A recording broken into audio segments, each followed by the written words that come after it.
She was just the cleaning lady, until the general barked a command no one else understood, and she snapped to attention like she'd been trained to KML with it. Security froze, officers stared, and that's when they realized she wasn't supposed to exist. What came next wasn't protocol, it was classified. Stick around, because what you're about to hear was never meant to reach daylight. You're watching Veteran Biker, where silence speaks louder than orders. Subscribe now, tap that bell, and let's uncover what they tried to bury. The gate should have stayed shut. That's the first thing the technician said after he stopped throwing up. Base gates don't open for cleaning staff. Not without a badge, not without a scan, and definitely not at 1:47 a.m., 3 levels below surface, in a sector marked cleared for demolition. And yet, the footage was there. She walked straight through. No alarm, no override, just silence. A woman in a tank top, cargo pants and worn combat boots, pushing a red mop bucket like she had every night for the past 41 shifts. No ID, no escort, no hesitation. But when the scanner tried to read her face, it glitched, then flickered, then granted access. The system tagged it as dead protocol reactivated. Access granted under a clearance code officially retired in 2011. It wasn't just the scanner.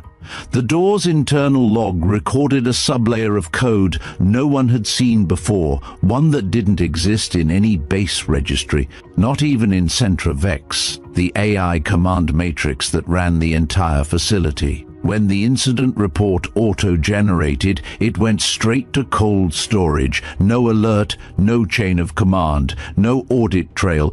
3 minutes later, the file was manually deleted by someone with Omega clearance. Only one copy remained, not on the servers, not in the chain, but in the shaky hands of a junior tech who backed it up by instinct and then quit his job the next morning. He didn't tell anyone, but he left one note written in block letters on the back of his security badge. Raven 09 walked through the walls. They said it was a glitch, a systems bug, that maybe the mop girl got lucky. But if that were true, why did the general freeze when she entered the war room? Why did the room go silent when she moved, like they'd just seen something they weren't supposed to? And why, out of everyone in that classified briefing, was she the only one who snapped to attention when he barked a command no one else recognized? If you think this is just another military screw-up, stay until the end. This wasn't a leak. This was a return. She didn't look like anyone worth noticing. Cassia Rourke moved like background noise, sleeves rolled up, tank top clinging to her shoulders in the heat of the sub-level corridors, damp with the sweat of a job no one respected. A smudge of bleach streaked across her left boot. Her hair was pulled into a tight, uneven knot. She didn't wear gloves, didn't hum, didn't flinch. People noticed just enough to whisper. "Bit much for janitorial, huh?" one officer muttered as she passed. "She ex-military or just playing dress-up?" Another snorted. "Tank top's regulation tight. Maybe she thinks if she shows enough skin, someone will promote her to cafeteria duty." They laughed. She kept walking. The insult rolled off her like water on Kevlar. She didn't slow down until she reached Corridor 6B, just outside Briefing Hall Omega.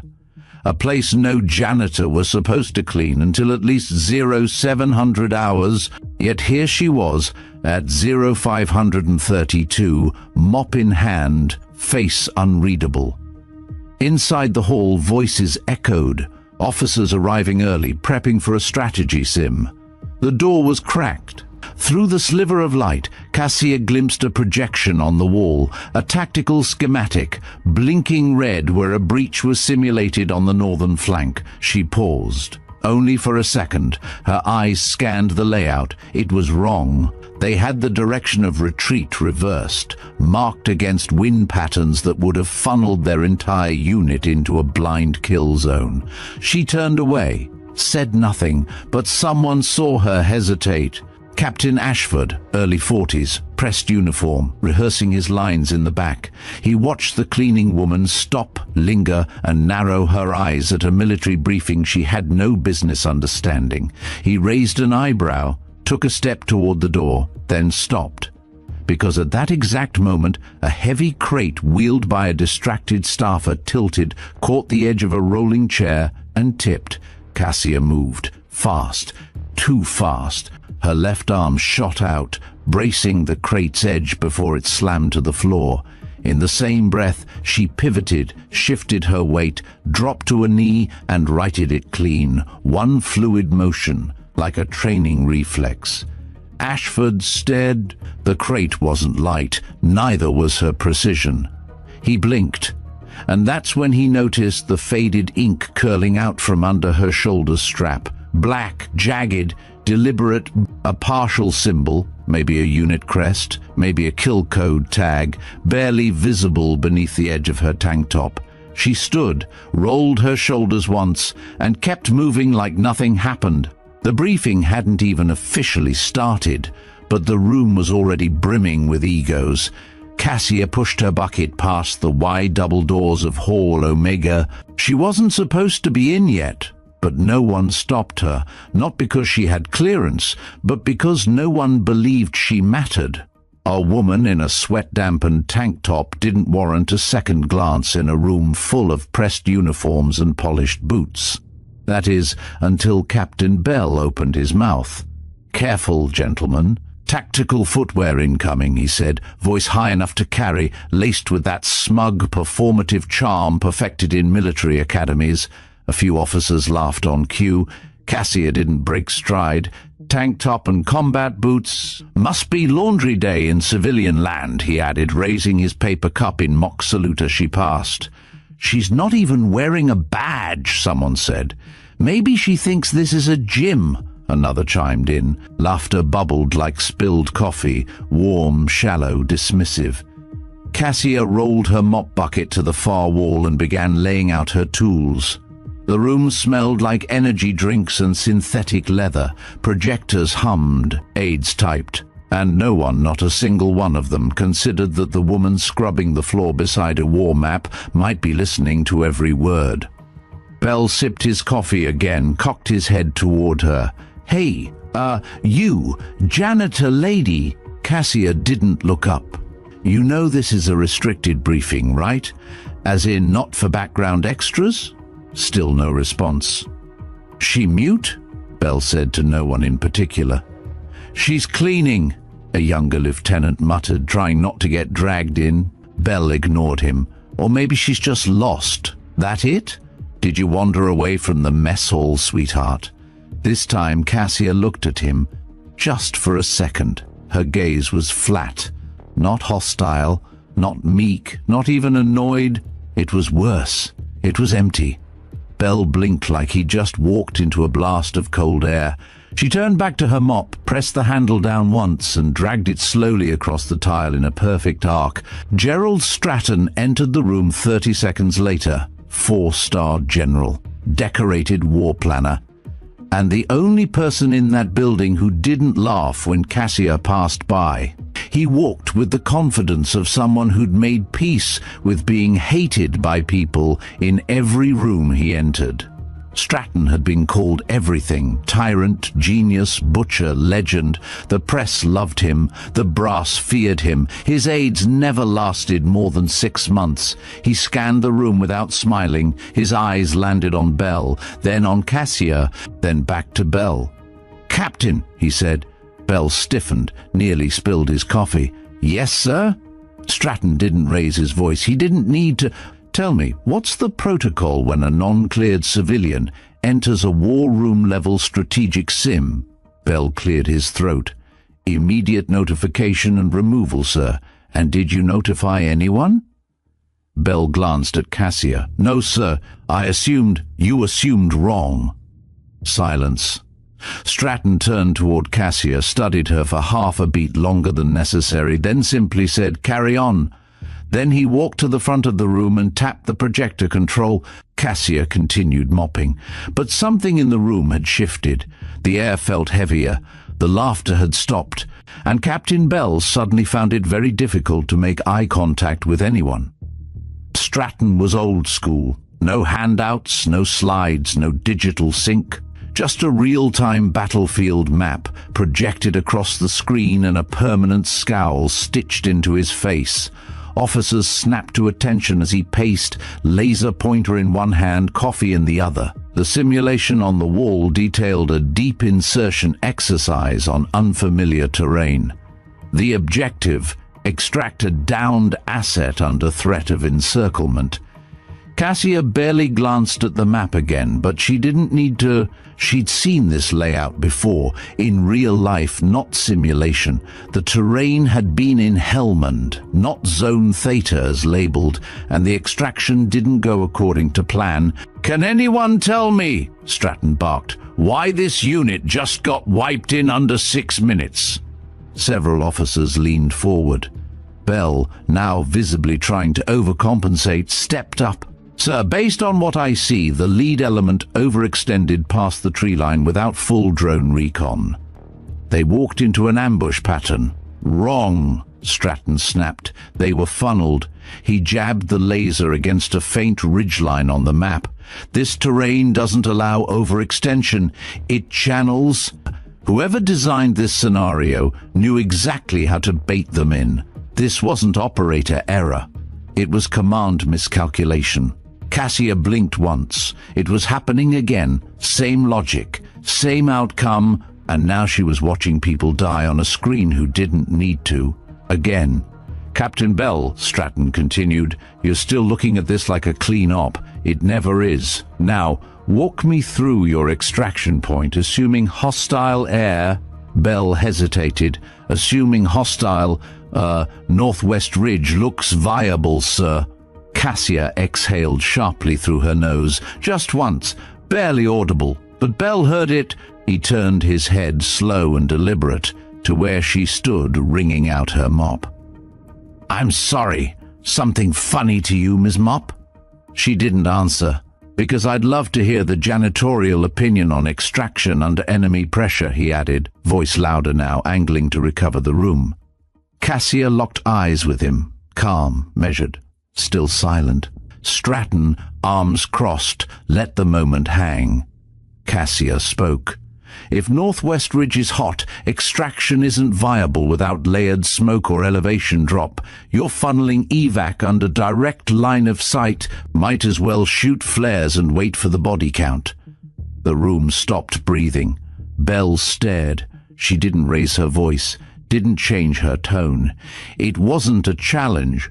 It was a correction, clear, surgical, like flipping a switch back into place. Stratton tilted his head. "That's correct." Murmurs began to ripple behind them, barely contained. Bell, red now, forced a grin. "Well, I guess someone's been watching too many YouTube videos." Cassia turned back to her mop, but Stratton didn't let it slide. "Captain," he said, voice flat. Bell froze. "Sir, you just got outmaneuvered by someone with no rank, no badge, and apparently no reason to be here. Makes me wonder if she shouldn't be in this room, or if you should." The silence was absolute. Cassia didn't flinch, didn't smile. She just wrung the mop once more, water sloshing into the bucket like punctuation. Bell stepped back. His voice was gone. So was the swagger. Stratton stared at the map again. "Let's reset the scenario. This time, assume someone knows the terrain better than you." The simulation restarted. The lights dimmed slightly as the holodable powered on, projecting a topographical combat grid into the center of the room. Forest, elevation lines, infrared blips showing fire team movements. Stratton stood still, arms behind his back, eyes locked on the shifting map as officers settled into their roles. "New parameters," he said. "Double enemy presence, comm blackout, 0 satellite support." A low groan rumbled from the back rows. "Adapt or die," Stratton muttered. "Let's see who here still thinks like a warfighter and who just plays staff meetings." Cassia had quietly retreated toward the side wall, mop now idle, bucket pushed beneath the projection edge. She leaned against the far column, arms folded loosely, pretending not to watch. But every detail entered her brain like clockwork. The simulated heat signatures, the loadout allocations, the positioning errors already reappearing in the North Quadrant. They hadn't learned a damn thing. Captain Ashford stepped forward to take lead. "Assuming Fire Team Alpha's insertion point here," he said, tapping the base of a ravine, "we can use the riverbed for concealment, advance 30 meters northwest before taking overwatch on the ridgeline." Stratton nodded, arms still crossed. "Fine. What's your evac?" Ashford hesitated. "Fall back to Rally 3, extract via the shallow pass on foot, and when that pass collapses," Stratton snapped. Ashford blinked. "Then we hold position and call for airlift. No SATCOM. No air," Stratton reminded. "Then, alternate to Rally 2, dead end, no elevation, no cover." Ashford faltered. Cassia didn't blink. And then, without warning, Stratton stepped forward and bellowed a single phrase into the room, loud, clear, sharp as a blade. "Protocol Vanguard 7, initiate." The room froze. No one moved. No one spoke. Ashford's mouth opened slightly, but no sound came out. A lieutenant half raised his hand, then lowered it again. Bell looked utterly blank. Then someone on the tech console whispered, "What the hell is Vanguard 7? Stratton didn't repeat himself. He stood absolutely still, eyes scanning the room like a predator, waiting for any flicker of recognition. But the officers looked like statues, blinking, shifting, pretending to think. It wasn't just an obscure command. It was a dead one. Vanguard 7 hadn't been used in 15 years. It wasn't in current tactical manuals. It wasn't listed in Centra-Vex. The protocol had been decommissioned after a black site mission gone wrong, one scrubbed from all formal records. Stratton knew that. That's why he said it. He was fishing. And then, across the room next to a bucket half filled with grimy water, Cassia moved. Not dramatically, not with flair. She just straightened, rolled her shoulders back, brought her feet together, chin high, arms stiff at her sides. Her stance snapped into formation, perfectly still, perfectly timed. She didn't look at anyone, she didn't flinch. She just stood at attention like she'd been waiting for that command her entire life. A few officers turned slowly toward her. Some frowned, one audibly gulped. The air thinned. Stratton said nothing, but his eyes locked on Cassia like a targeting system reactivating. No one else moved. Cassia remained motionless, posture military, breath slow. She didn't seem surprised. She didn't seem confused. It was like the command had flipped a switch embedded in her bones. Bell looked from her to Stratton, then back again. Ashford finally asked, voice tight, "General, what does Vanguard 7 mean?" Stratton didn't look away from her. He didn't answer, because for the first time in 6 years, someone had responded to it. The silence stretched. Every officer in the room could feel it. Thick, wrong, unnatural. A command had been given, a ghost of a phrase nobody understood. No one moved. No one dared to. All eyes slowly shifted to the woman who wasn't supposed to be there, the cleaning lady, the background noise. Cassia held the stance, not a twitch, not a blink. Her form was textbook, feet aligned, shoulders squared, jaw tight, not imitation, not guessing, trained, executed. Captain Bell looked sideways at Ashford, who looked at the tech console, who looked at the floor. "Is this some kind of prank?" Bell finally asked. Cassia didn't respond. Stratton lowered his arms slowly and approached. Measured steps, boots echoing in the dead quiet.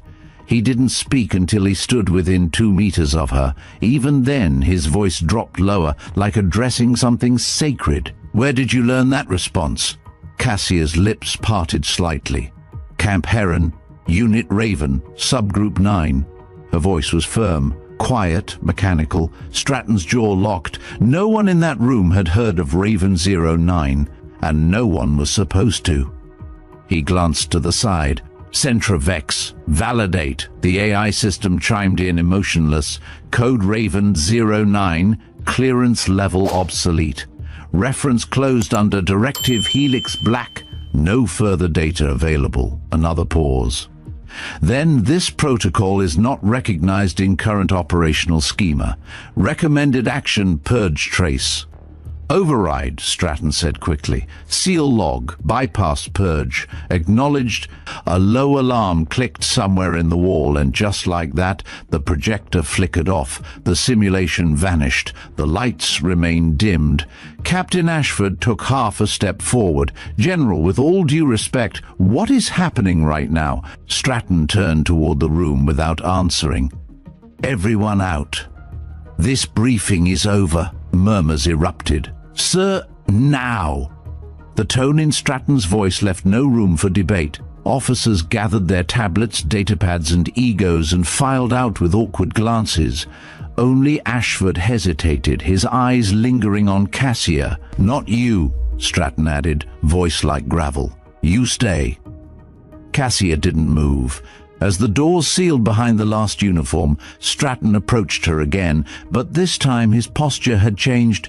His shoulders weren't puffed, his chin wasn't high. It was something closer to recognition, maybe even remorse. Cassia Rourke, he said slowly, or should I say Operative 9. She relaxed her stance slightly but said nothing.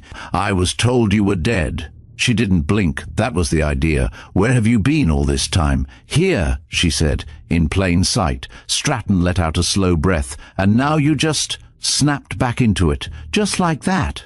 Cassia tilted her head, eyes level. I never left. For a long second, he didn't speak. Then he stepped back, rubbing a hand down his face. You have any idea what happens now? I do. He glanced toward the door. They're going to ask questions. They already are, she said. He studied her again. That response to Vanguard 7. Only 3 people in the entire program knew what that meant. Cassia nodded once, and only one of them would dare use it in a room full of strangers. Stratton cracked the faintest, bitterest smile. I needed to be sure it was you. Cassia looked away. Then you already know what comes next. Outside the doors, the hallway was still. No one spoke. But inside the room, something had reawakened, something the military thought it had buried for good. The moment the door sealed behind General Stratton and Cassia Rourke, the entire base began to shift. Centra Vex, the AI Nexus managing Blackridge's systems, initiated a Level 2 silence protocol. No outgoing comms, no internal transfers, and all non-essential personnel rerouted from Corridor 4. On paper, it was a communications upgrade. In reality, it was lockdown light. At first, no one noticed, until Lieutenant Granville tried to open a line to Fort Tracer and got a red banner, access denied, channel override Vex Lock Alpha. Then Captain Bell found himself locked out of the after-action log file for the simulation that had just ended. Then 2 off-duty MPs reported being rerouted mid-patrol without explanation. Whatever was happening, it wasn't isolated. Inside Hall Omega, Stratton stood at the head of the room, hands braced on the edge of the holotable. Cassia remained at attention, half-shadowed, half-lit, part relic, part riddle. He tapped the table once. The screen remained dark. No surveillance in here, he said. This room's off-grid for now. Cassia's shoulders loosened, just slightly. You pulled the plug, she said. I had to. Cassia nodded once. Then you know this isn't just about me. Stratton exhaled through his nose. It never was. She stepped forward, no longer the janitor, no longer the ghost. Centra Vex responded to my presence, she said. The override wasn't manual. The system still recognizes the Raven 09 clearance layer. That layer was deleted from protocol 12 years ago. Clearly not all of it. Stratton narrowed his eyes. You walked through a sealed gate and reactivated a dead code. That shouldn't be possible, unless someone higher than Vex didn't want it erased. Stratton stiffened. He hadn't said it out loud, but it had gnawed at him since the scan logs pinged red. Someone kept the clearance alive. Not for her, for something bigger. He reached into his coat, pulled out a small datapad, entered a code. A moment later, a screen lit up with 4 names, scratched out, redacted, obscured, except for one. Raven-09, status deceased, unconfirmed. I saw your name wiped from the master index, Stratton said. I signed the death record myself. Cassia didn't blink, and I let you... The words hung in the air like a quiet indictment. Stratton straightened. You were supposed to vanish. I did. He didn't respond. She looked at the black screen. What they told you about Ivory Fire, it wasn't wrong, but it wasn't complete either. Stratton's hands tightened. Go on. Cassia's voice was low now, like gravel under steel. The evac wasn't compromised from outside. It wasn't insurgents. The route change came from inside command. Stratton's jaw tightened. That's not possible. No one in the top 6. It came from inside Vex, she said. A manual injection, microlayer override, piggybacked through the emergency health relay channel. Someone used the medevac net to reroute our extraction. Stratton looked like someone had pulled the air out of his lungs. That would require Omega clearance. Cassia nodded. Or someone who wrote the back door before Centra Vex went live. Stratton stepped back. His face had gone pale. Outside, alarms remained silent. But inside the command structure, something had begun to fracture. And the people who watched from security, those few with access to restricted feeds, were already whispering. One word kept showing up in internal chat logs, a word that hadn't been spoken in over a decade: Raven. By the time word reached sector control, the dominoes were already falling.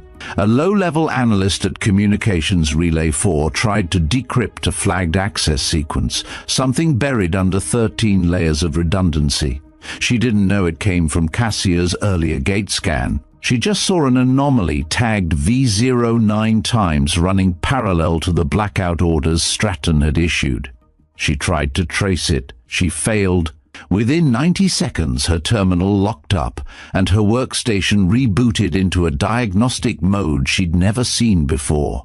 Her clearance badge was revoked before she could even stand. Elsewhere, inside the central Vex spine, an automated subroutine activated a contingency process labeled Raven Signal, incomplete. Its logs were encrypted. Its origin was decades old. Its author, unknown. What it did, however, was immediate. 3 nodes resynced to Cassia's presence, and the system began listening again. In Hall Omega, Stratton paced the room as if trying to walk off a ghost. You know this means the Ivory Fire file is still somewhere inside Vex, he said. You realize what that implies? Cassia's eyes narrowed. That someone never intended to let it die, or someone needed it hidden, not destroyed. Stratton turned to the wall panel, tapped in a sequence.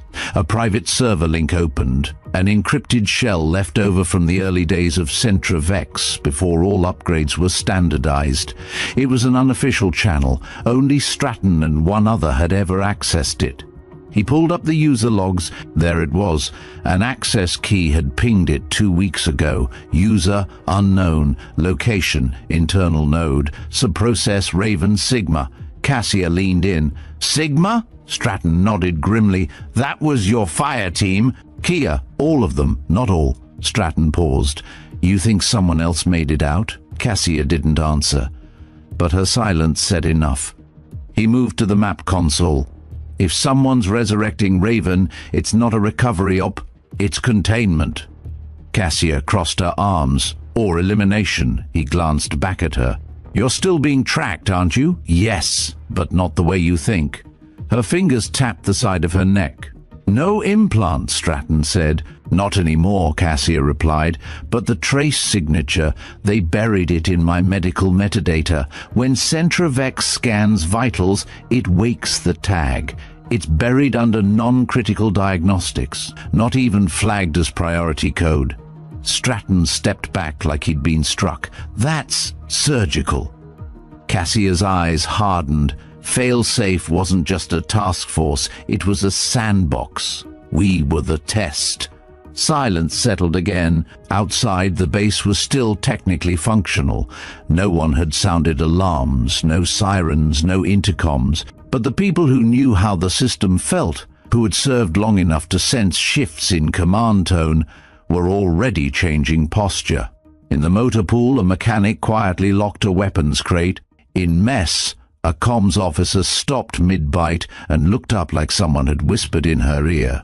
In the security sub-level, 2 guards who'd served in the Helmand campaign sat very, very still as the name Raven 09 flickered once across an archived terminal.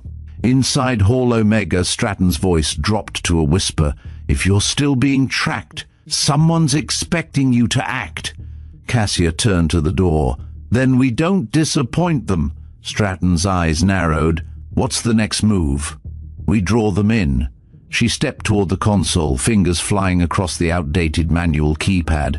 A loading bar appeared, unauthorized, untethered, unwelcome. Centrovex resisted for a second, then allowed access. Cassia selected a comms burst packet. Not a message, not a trace. A ping, one that would only be recognized by systems still running legacy Raven firmware. "Someone's going to answer that," Stratton said. Cassia nodded. "That's the point." The ping took exactly 4 minutes and 22 seconds to reach its destination.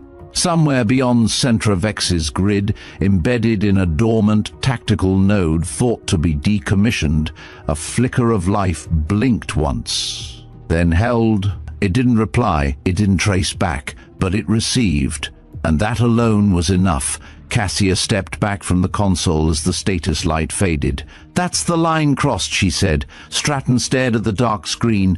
"You just woke something that's been asleep for over a decade." "No," Cassia replied.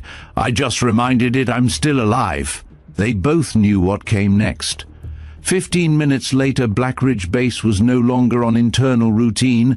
Without fanfare, without sirens, Stratton issued an internal classification shift. Omega Shadow Protocol.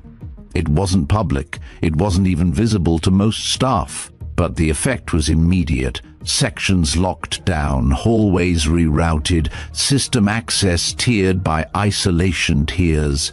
Anyone watching might have thought it was just a drill. It wasn't. Cassia didn't leave Hall Omega. She changed into a dark field jacket Stratton retrieved from a locked container, something she'd once worn in places no cameras were allowed. Her tank top was still underneath, her boots the same. But her posture had shifted fully now. Not a cleaner, not a ghost, a weapon. And that shift hadn't gone unnoticed. Captain Ashford, who had lingered in the shadows after the last briefing, stepped forward carefully. He hadn't left with the others. He'd stayed behind, silent, hidden in the far corridor outside the blast doors. Now, watching Stratton and Cassia exchange data over the dark terminal, he finally spoke. "She's Raven -9. Cassia turned slowly. Stratton's jaw clenched. "You were eavesdropping." Ashford raised his hands, calm, listening. "There's a difference." Cassia took a step toward him. "And now you know." Ashford didn't flinch. "I served in Helmand. 2009. I was on the extraction list, the one that never came." Stratton and Cassia exchanged a glance. Ashford continued. "There was a name on that roster, redacted. Escorted asset, high sensitivity. They never told us who we were there for, only that she had information no one else could access." His eyes fixed on her. "You were the asset." Cassia didn't deny it. Ashford let out a low whistle. "So why are you here? Why now?" "Because the people who buried my team," she said, "didn't bury me deep enough." Ashford nodded slowly. "So what do you need?" Stratton stepped in. "No, you're not involved." Ashford held up a palm. "With all due respect, sir, I've been following this ghost trail for 12 years. I have off-grid surveillance archives, intercept fragments, and ping anomalies that no one would authorize me to investigate." Cassia raised an eyebrow. "You've been watching Raven?" "Not watching," he replied, "waiting." There was a pause. Then she asked, "Do you have clearance into Sub-Channel 7 Bravo?" Ashford smirked. "That and a few things Centra-Vex forgot to clean up?" Stratton cursed under his breath. "Fine, you're in. But if you breathe this outside this room, I will make sure your record disappears faster than hers did." Ashford nodded. "Understood." Cassia turned back to the console. "Good. Then help me find where they're listening from." Ashford took her place at the terminal and began typing. "If the node you pinged reactivated a shadow process, there'll be a bleed trace, microseconds, barely visible, but it'll glow on thermal." He pulled up the overlay. The screen bloomed with a radial map, most of it dark, but one sliver, far west, deep in the training compound's decommissioned sector, glowed faint orange. "Gotcha," Ashford said. "There's a live relay bouncing through that wing.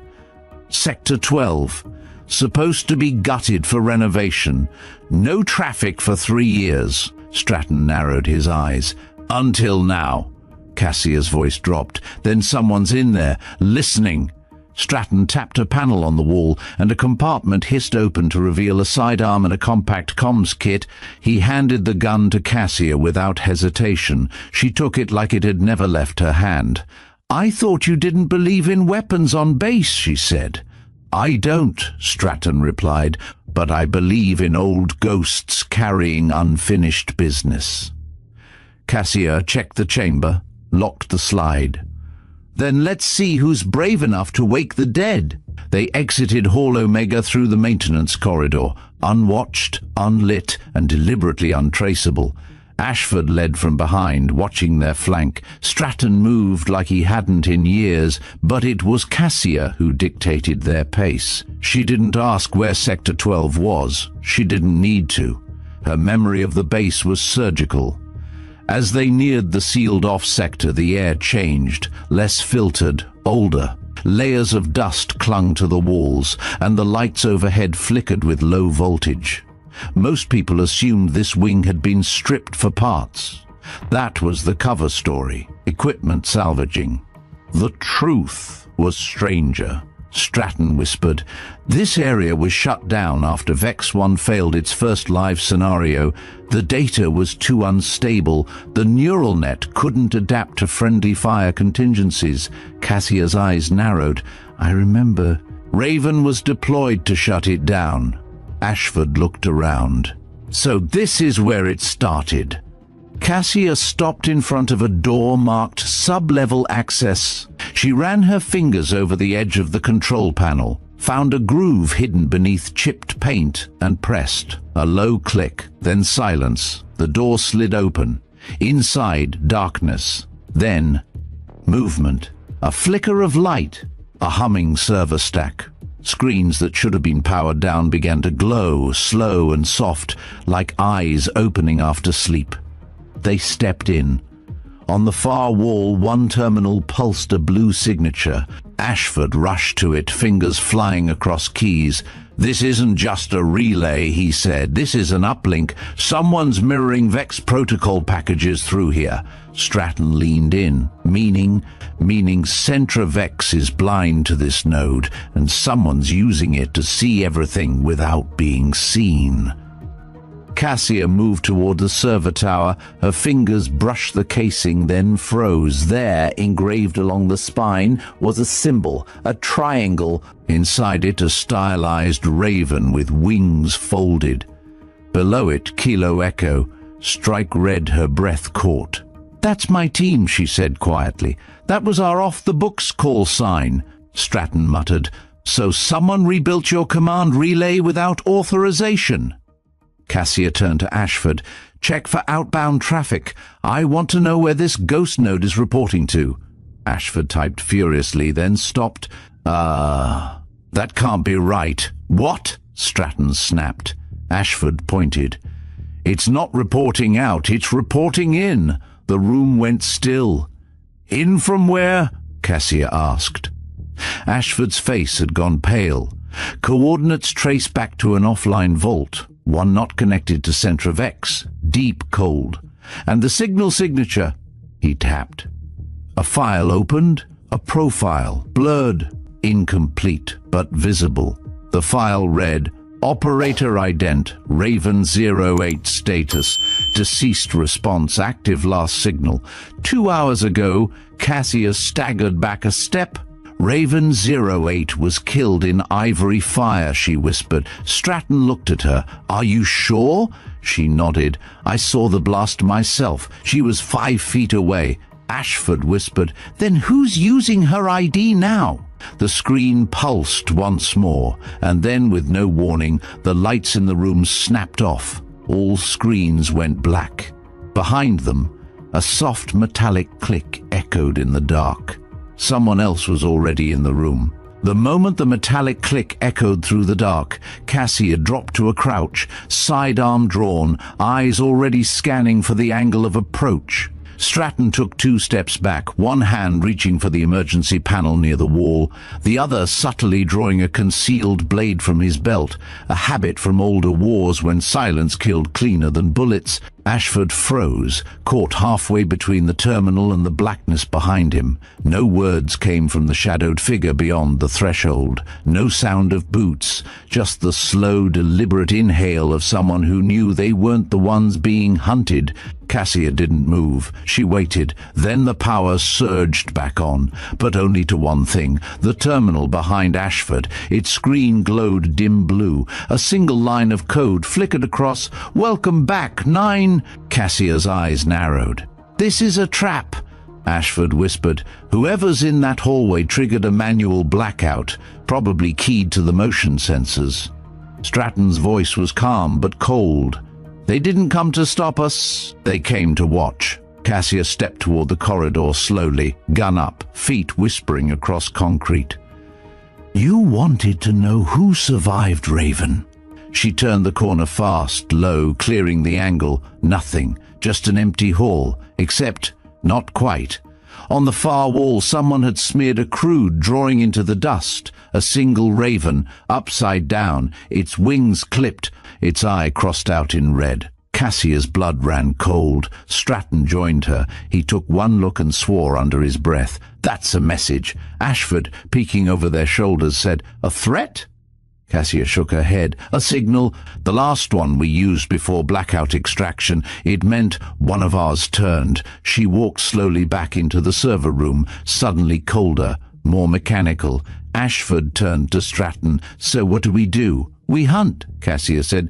But we don't do it loud. Stratton nodded. I'll coordinate lockdown with command tier. Quiet, internal ops only. If we rattle Centra Vex, this thing buries itself deeper. Ashford tapped into the terminal again. The signature that woke the vault, Raven 08. It bounced through 6 nodes before it landed here. All internal, all base-level assets. Someone's got physical access. Cassia asked, Can we isolate who touched the system physically in the last 6 hours? Not easily, Ashford replied. Centra Vex logs movements by rank, not individual input at this level, but... He leaned in. Typed. A slow grin spread across his face. But the biometric sublayer tracks heartbeat variance when terminal override is used. It's a leftover stress indicator from old threat detection software. Stratton raised an eyebrow. And? Ashford brought up a graph. We filter by high spike patterns, high stress during override.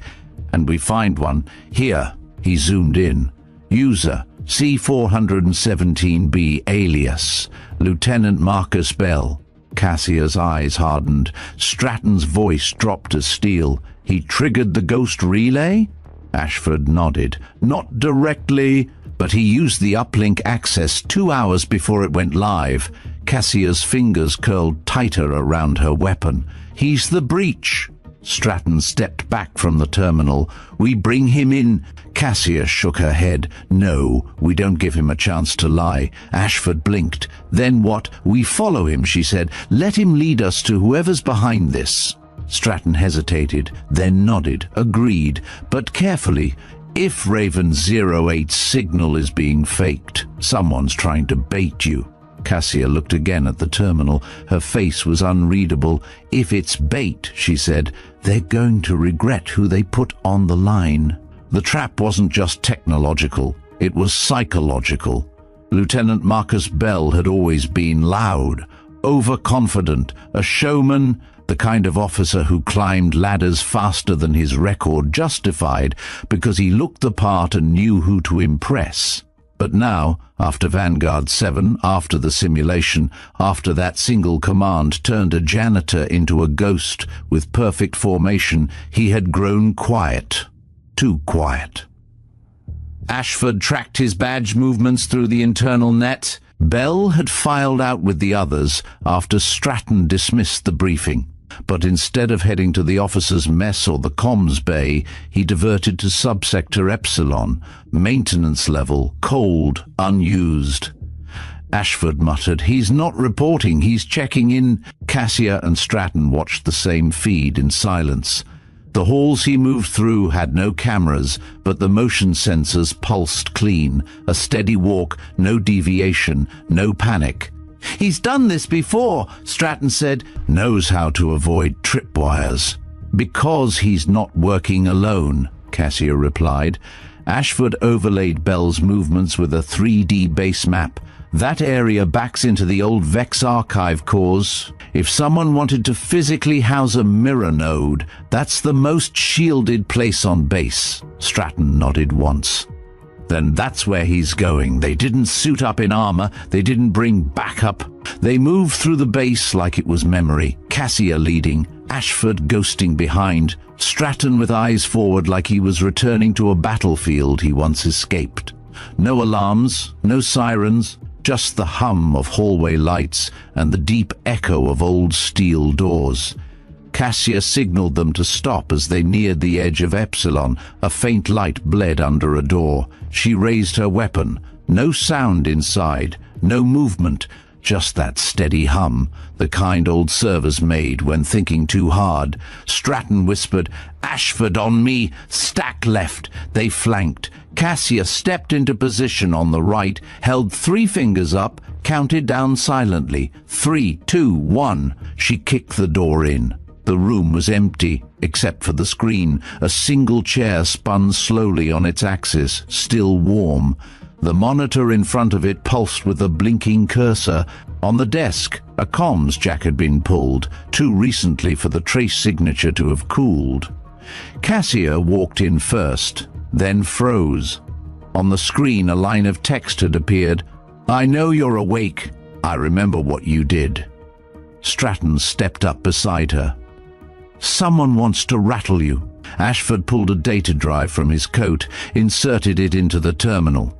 "Let's see where this was pushed from." His voice trailed off. Cassia turned. "What?" Ashford looked pale. "This isn't a standard message.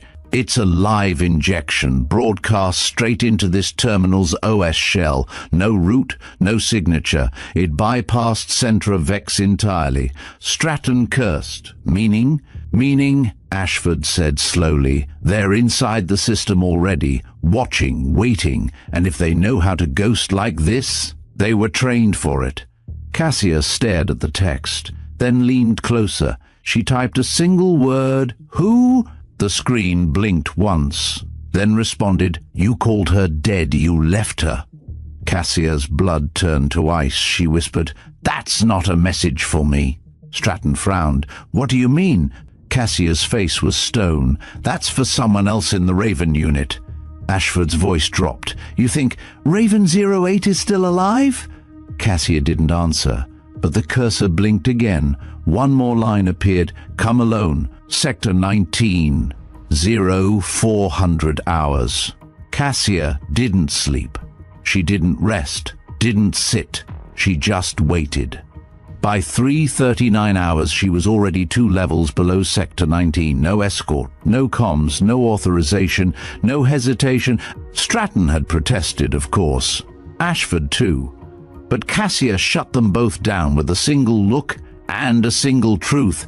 "If I don't go alone, they won't show." She walked through the base's forgotten arteries like a ghost reclaiming old bones, ventilation shafts, steam tunnels, even the sealed drop shafts that predated Centra Vex.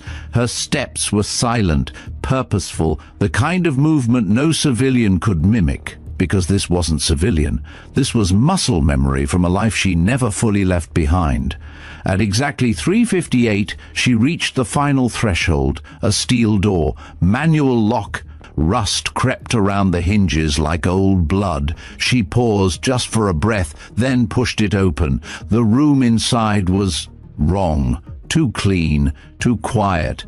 Banks of servers lined the far walls, all powered but humming in low idle mode. In the center, a single chair facing a blank screen. A warm mug sat on the floor beside it, half-drunk tea, jasmine. Someone had been here recently, maybe still was. Cassia stepped forward, hand near her holster. No sign of entry, no sound of movement. Just a tension in the air that felt older than the systems around her. And then the screen came alive. No keyboard input, no voice command, just activation. Lines of code scrolled like falling ash.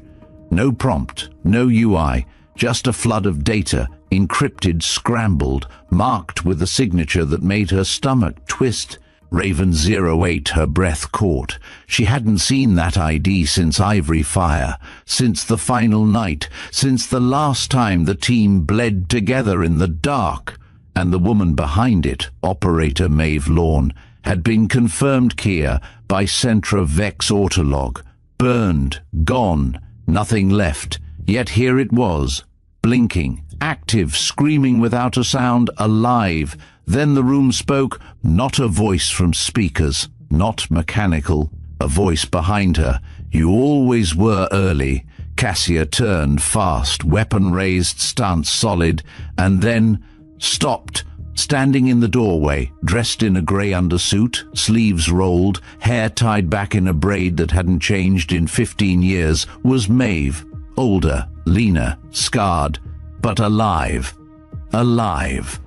Cassia didn't lower the weapon, not yet. Maeve stepped forward, slow, deliberate, like she knew exactly how much time had passed, and exactly how fragile the moment was. Her expression was unreadable, but her eyes were sharp, alert, watching for tremors in Cassia's grip, for hesitation in her breathing, for any sign that the woman in front of her had broken in the years they'd been apart. "You're not dead," Cassia said flatly. Maeve gave a ghost of a smile. "Neither are you."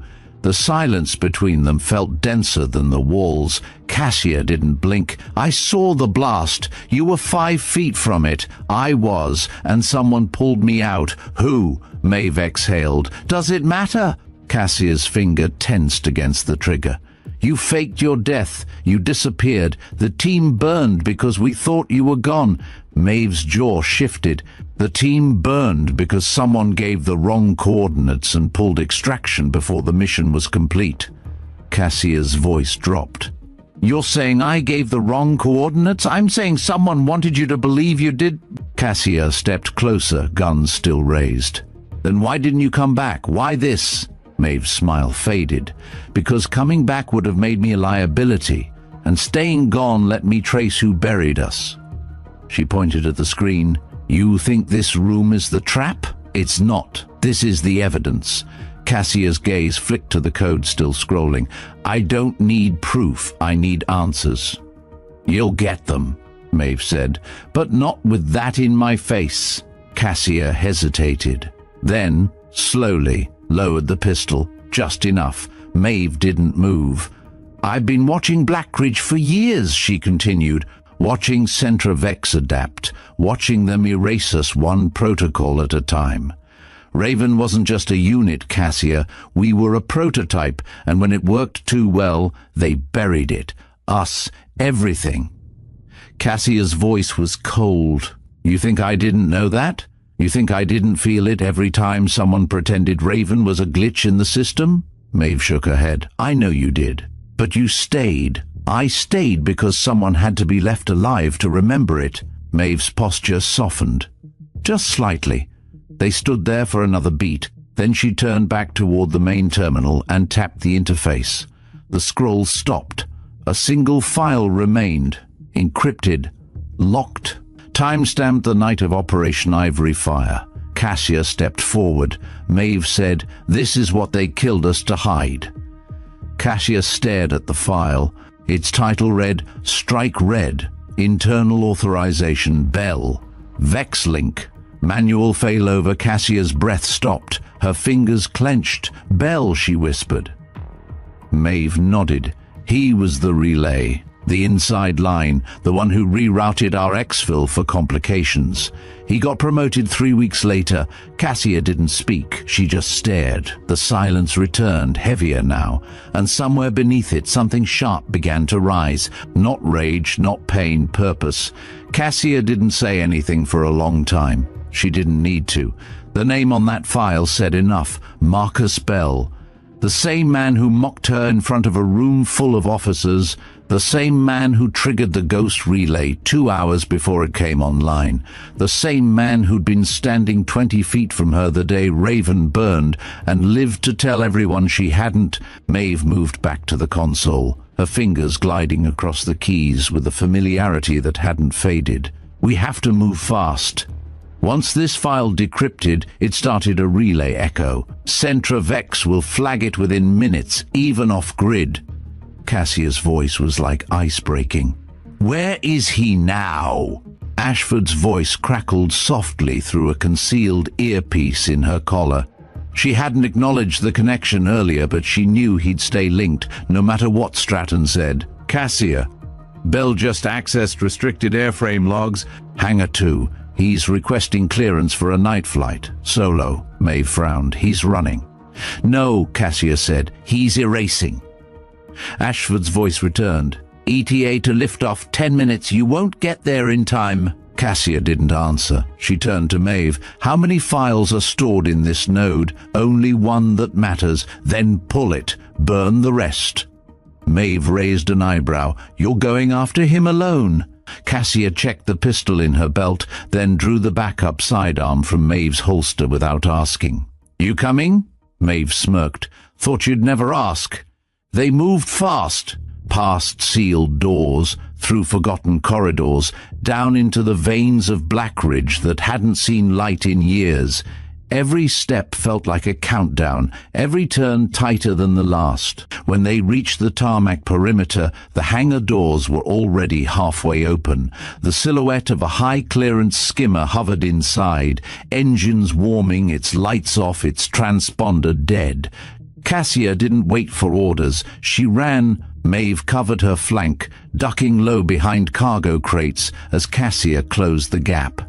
The heat from the engines blasted across her face, but she didn't slow. Her boots pounded the concrete in rhythm with the rising whine of turbine ignition. Inside the cockpit, Bell saw her and panicked. The skimmer began to lift. Cassia didn't hesitate. She dove, shoulder first, into the landing strut, caught the edge with one hand, and swung up with the other like she was built for war. Bell drew his weapon. But Cassia was already inside. The fight was brutal, fast, close, violent. Bell fired first, missed. Cassia struck his wrist, disarmed him, twisted, slammed his head into the dashboard, hard enough to crack the screen. Blood, breathing, collapse. The skimmer dropped 3 feet before stabilizing. Maeve climbed in seconds later, weapon drawn. Cassia stood over Bell's slumped body, chest heaving. "He was going to bury it all again," she said. Maeve nodded. "Then let's make sure it never happens." They turned the transponder back on, flooded the channel with every encrypted file from the vault. They didn't wait for permission, didn't wait for Centra Vex to respond. They just sent the truth and let the system decide what to do with it. The truth hit the network like a controlled detonation. Encrypted packets from the Raven Vault raced through back doors, slipped past Centra Vex's surface monitoring, and punched directly into legacy nodes still trusted by Defense Archives. Stratton had built those redundancies for moments like this, Only he never expected one of them to be turned against his own command chain. Within minutes, alerts began to cascade up the silent tree of Blackridge authority, not down to soldiers, not across to departments, up, straight to strategic oversight. And someone at the very top opened the files, because just 11 minutes after the first transmission was logged, an unmarked black chopper with no visible ID code lifted off from a facility 2 states away. Destination Blackridge. Meanwhile, inside the hangar, Cassia stood by the skimmer's access ramp, watching as a silent crowd of command staff began to gather on the far edge of the field. Stratton was already striding toward her, coat flapping, jaw clenched. "You know what you just did?" he growled. Cassia didn't blink. "Yes, you bypassed every containment layer I put in place. That's the point." Stratton looked past her, saw Bell being strapped to a stretcher by 2 medtechs. His face was bloody, jaw fractured, eyes unfocused. "He's not going to talk," Stratton muttered. "He doesn't have to—" "The files speak loud enough." Cassia stepped closer. "Then let them listen." Before Stratton could respond, a sharp tone rang through the base-wide PA system. Centra Vex spoke in its cold, neutral cadence. "All command staff, Priority 1 summons. Strategic oversight inbound. Prepare for high-level debrief." Stratton froze. "That's not automated." Cassia nodded. "No, that's real." He turned to her. "They're sending someone—" "Correction," Maeve said, stepping beside them, datapad in hand. "They're sending him." Stratton's face changed. Cassia noticed. "You know who it is," she said. He nodded once. "Director Arlen Graves, primary architect of Centra Vex. The man who ordered Raven shut down." Maeve looked up sharply. "He's not supposed to exist anymore. He went dark after Ivory Fire. He didn't disappear," Stratton said. He stepped behind the curtain. Cassia's voice cut through. "And now he wants a meeting." Maeve handed her the datapad. On the screen, a single message with no timestamp. "Raven 09, meet me alone, 0900 hours, level 0, room 7.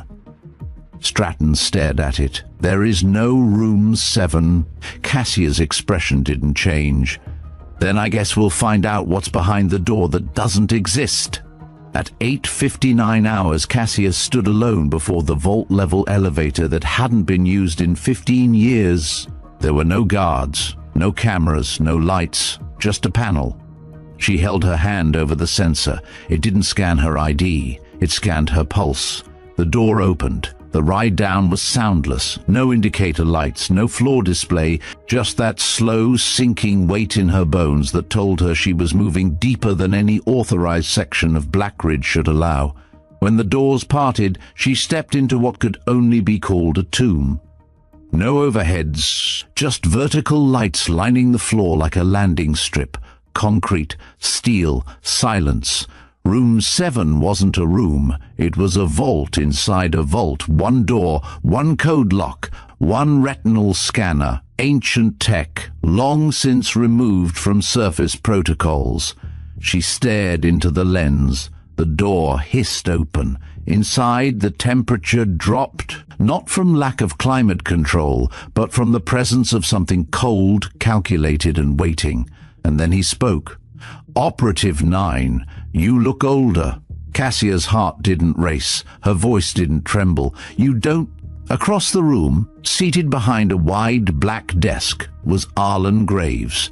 He looked like a man carved from the inside of a machine. Thin, upright. Wires coiled under the collar of his jacket. His eyes weren't completely natural, iris implants that flickered with subsurface data feeds.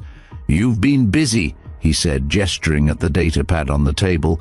"Broadcasting secrets, digging up bones." "I buried enough of them," Cassia replied. He tilted his head. "And yet here you are, still loyal to something that no longer exists." "I'm not loyal," she said. "I'm awake." Graves stood slowly. "Raven was never designed to last. You were meant to push the system to its limits. You weren't supposed to survive the fallout." She stepped forward. "That's why you sent Belle." "No," he said. "Belle was a tool, just like you were." Cassia's hands curled into fists. "You're angry," Graves observed. "That's good. You'll need it for what?" "For what comes next," he said. "Because this wasn't a cleanup." He pressed a button on the desk. A screen behind him lit up. It showed the Centra-Vex neural core and the process already running. Raven frame, initiated status, live training, asset integration pending. Cassia stared at the screen, eyes narrowing. The neural web of Centra-Vex pulsed with living data, strings of algorithmic DNA spiraling across a black field, weaving a lattice that looked disturbingly organic. "What am I looking at?" she asked. Graves clasped his hands behind his back. "The real objective, the reason Raven existed. You said we were a prototype." "You were," he confirmed, "but not for combat." Cassia's jaw tensed. "Then for what?" "Integration." He turned toward the screen, voice as smooth as ever. Failsafe wasn't built to create unstoppable soldiers. It was built to find the right minds, under pressure, under fire, under silence. We fed your patterns into Vex, your choices, your reactions. Raven didn't die at Ivory Fire. He turned back to her. It evolved. Cassia stepped back. "You used us to train a machine." "Not a machine," Graves said. "A replacement." The word hit harder than a strike. "And what happens to the originals?" she asked. "You were never meant to last." The calm in his voice was surgical. Cassia looked down at the screen again. Her name flashed across it, Raven 09, tagged with a new label, Legacy Source. "They're not erasing you," Graves said. "They already did. This is just the final shutdown." He pressed another key. Behind him, a chamber hissed open. Inside, suspended in a translucent gel, floated a shape. Female, same build, same posture, same scar under the collarbone. Cassia felt ice crawl through her spine. "You cloned me," she whispered. "Not quite," Graves said, "but close enough." The gel pod began to drain.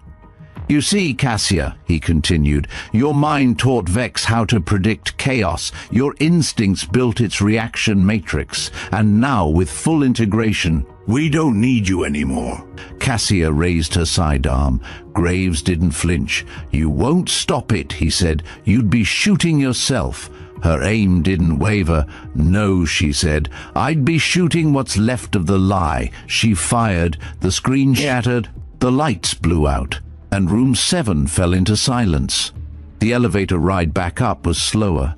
Cassia stood alone, the barrel of her sidearm still warm, the scent of burning circuitry clinging to her jacket. Her reflection in the polished steel walls looked older than it had an hour ago, not just from years lost, but from something else, from recognition. She had stared her own replacement in the face, watched her legacy be distilled into code, form, and silence. Graves hadn't just betrayed her unit. He had preserved them like specimens, stripped of will, frozen in time, and wired into something that could outlive them all. And yet, he underestimated her. Again. When the elevator doors opened, Ashford was already there. He didn't ask what happened. He just held up a tablet. "We've got movement." Cassia followed him without a word. As they walked, Ashford briefed in short, sharp sentences. "After your transmission went dark, Bell was moved to MedSec under high observation. Stratton wanted to keep him sedated, but something triggered the security failsafe. He's awake. He's talking." Cassia's voice came low, flat. "To whom?" "Not us." That was all she needed. They reached the MedSec entrance just as 2 armed guards stepped aside. Cassia moved through the corridor like a storm held in human form. Her boots echoed, her jaw clenched. Inside, Marcus Bell sat upright on the edge of the bed, bandaged and pale, but lucid. Too lucid. He looked up, smiled. Cassia didn't return it. "You should have stayed unconscious," she said. Bell chuckled, voice rough. "I figured if Graves didn't kill me, you would." She didn't answer.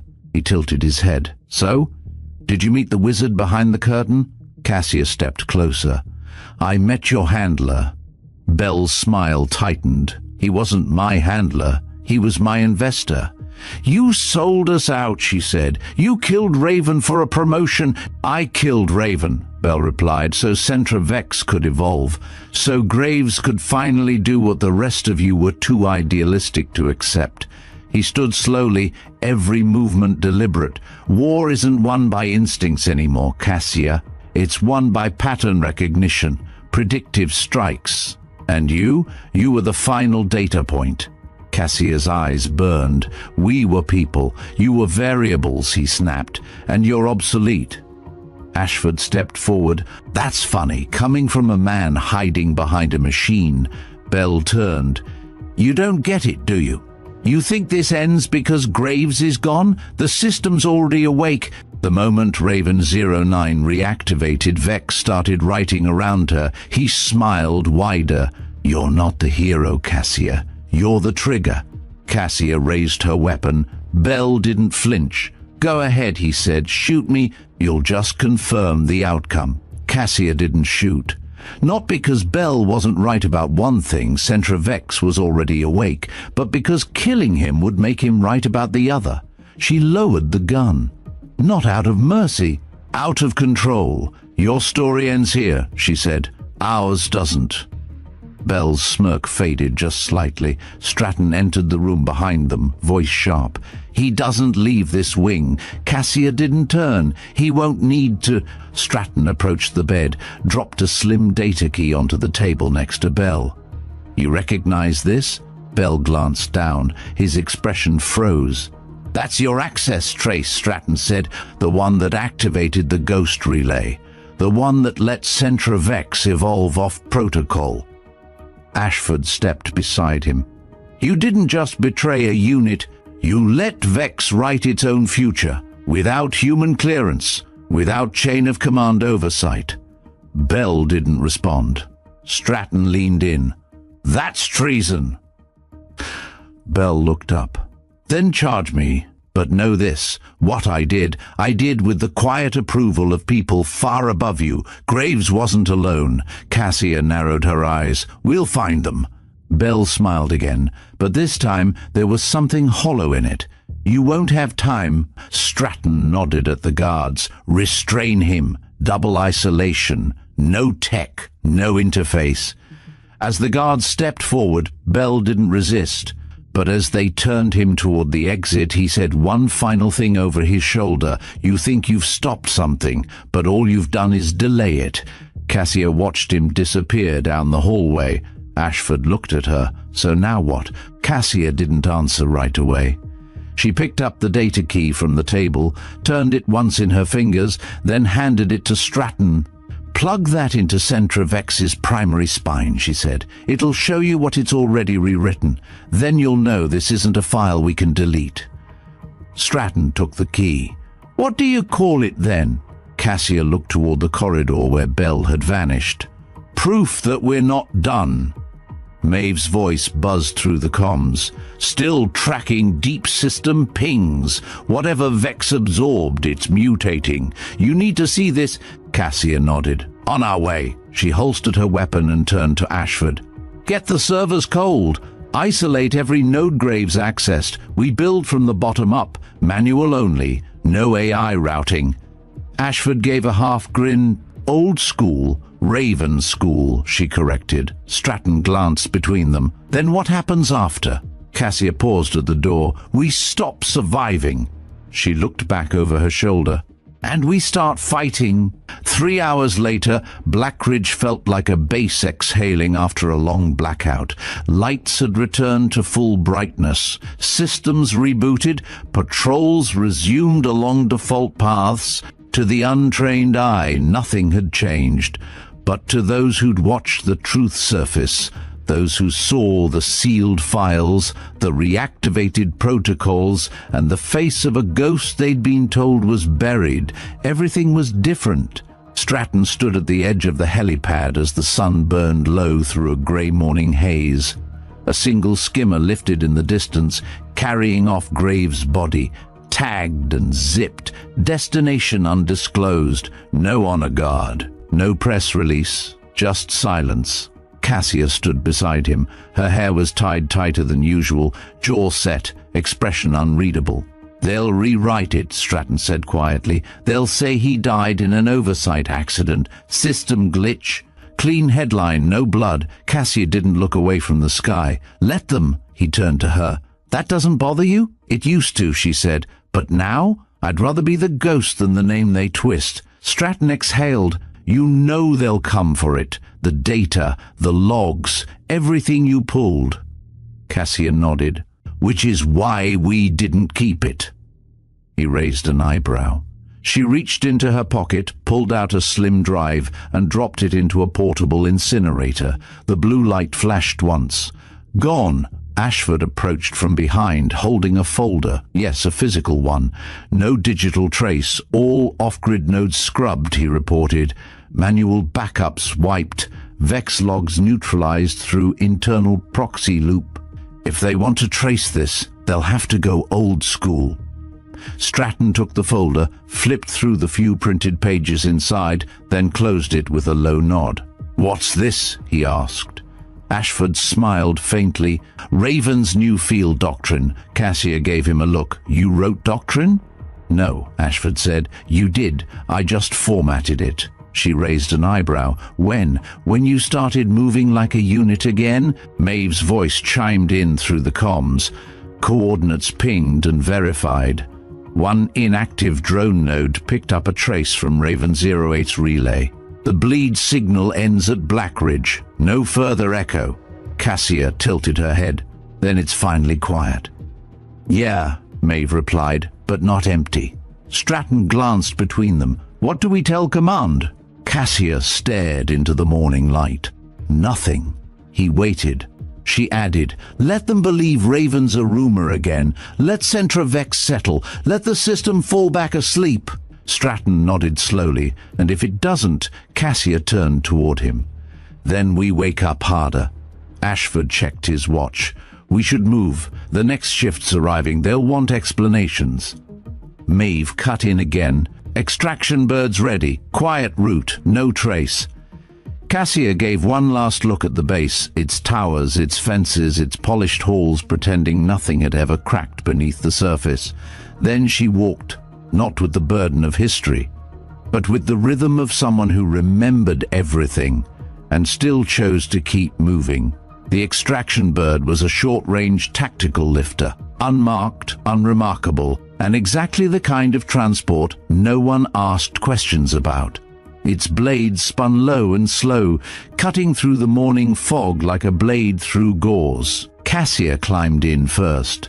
Ashford followed, then Maeve, sliding into the opposite seat like she'd done this 100 times before. Stratton remained on the tarmac. He didn't step forward, didn't raise his hand. He just stood there, hands behind his back, face carved in stone. It wasn't respect. It wasn't farewell. It was acknowledgement. From one survivor of impossible things to another. Cassia met his eyes through the glass and nodded once. The ramp lifted. The cabin sealed. Inside, the hum of the engines felt oddly peaceful. No chatter. No mission brief, just the quiet between people who had burned through a system designed to consume them and came out colder but still standing. Maeve broke the silence first. "You know they'll rebuild Centravex, version 3. Maybe with a new name." Cassia stared ahead. "Then we train in the dark again." Ashford asked, "You think Bell was really acting on Graves' orders, or was he already feeding something deeper?" Cassia answered without hesitation. "He was just one more hand feeding a hungry machine." Maeve smirked. "Funny. That's what Graves said about us." Ashford leaned back. "So what now? We just fly into exile?" Cassia's voice came calm, final. "No, we recalibrate." She reached into her jacket, pulled out a thin, unmarked drive. The real one, not the decoy they burned in front of Stratton. Ashford blinked. "You lied to him?" Cassia didn't even turn. "I told him enough." Maeve chuckled. "She never left the game, Ash. She just changed boards." Cassia handed the drive to Ashford. "You'll know what to do with this." He took it, eyes narrowing. What's on it? Not everything, she said. Just enough to make sure if Raven ever wakes up again. It answers to us, not them. They sat in silence as the lifter cut through the sky, leaving behind the fences, the towers, the command structures, and all the names they no longer wore. Raven was gone, but its shadows weren't, and somewhere inside the bones of a sleeping system, deep in the ghost nodes of Centra Vex, a line of dormant code pulsed faintly. Raven 09. Status, silent response protocol, standby condition. Unresolved. Cassia closed her eyes and let the silence hold. And maybe that's how some missions end. Not with explosions, not with medals, but with the silence of someone who chooses to walk away, because they know the system never truly sleeps. And because they've become something stronger than the system ever designed. If this story moved you, made you feel something, or made you question what still hides in the shadows, let us know in the comments below. We read every one. You're watching Veteran Biker, where stories like Cassia's don't just fade, they echo. Hit that subscribe button if you haven't already. Tap the bell so you don't miss the next mission. And if you want more, there are other stories waiting right here on your screen. We'll see you in the next one.